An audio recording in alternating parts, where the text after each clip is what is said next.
Thank you for joining me again, Pisces. It's Dadhichi here from astrology.com.au. Excuse me, I've got a bit of a cold. It's February 2017.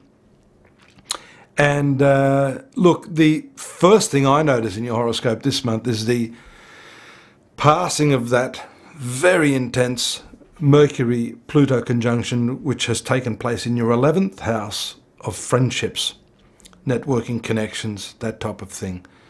So usually when the communications planet is moving away, it indicates a softening and a release of some of the rather tough energy that's going on there. You may still have a little bit of a sort of a headache with friends in the first 1 or 2 days because Mercury is still at the right angle to Uranus in that second house of finance.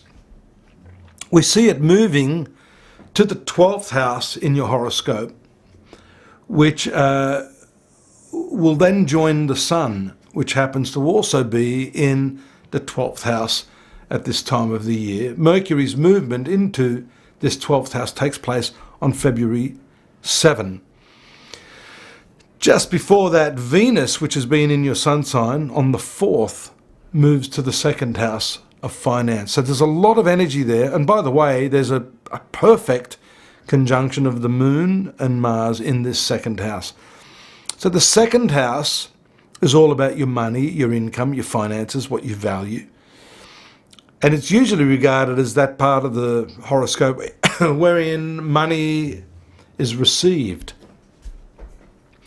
Whereas if we take a look at the placement of the Sun and Mercury, as I said, moving there on the 7th, this could be construed as the house of expenses, what goes out. So it's interesting, you'll have two planets there in that 12th house, Mercury and Sun, reasonably fast-moving planets. Actually, Mercury moves out of that position on the 26th into your sun sign of Pisces, and the Sun moves out of that position on the 18th. So 18th and 26th. So let's just say up till the 26th, which is pretty much the whole of the month, you do have to be careful of how you manage your finances and especially what you spend your money on. What I've found with these transits is a couple of things I'd like to mention to you regarding this.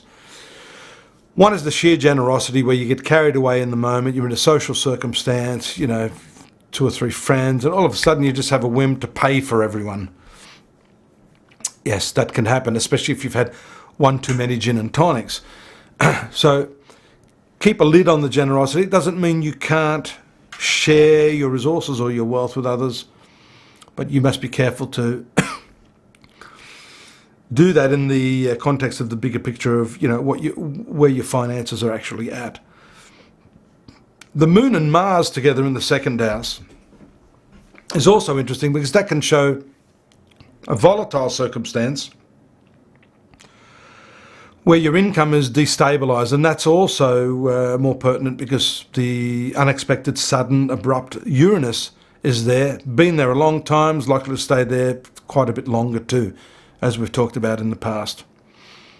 And within the first couple of days of the month, you're going to see the Moon making a conjunction to that planet. That's the first big one. And then later in the month, again, that happens on the 27th. So you can see that's the end of the month is pretty pivotal here. Some explosive sort of conjunctions and energy taking place in your finance house. So that could mean sudden gains. Jobs, contracts, clients that you hadn't expected can come into the picture very, very quickly, resulting in good income for you. Unfortunately, Mars is also known, especially being your second ruler of speech, what we say has to do with your discussion, can actually create argumentation over money. So there can be some disagreements.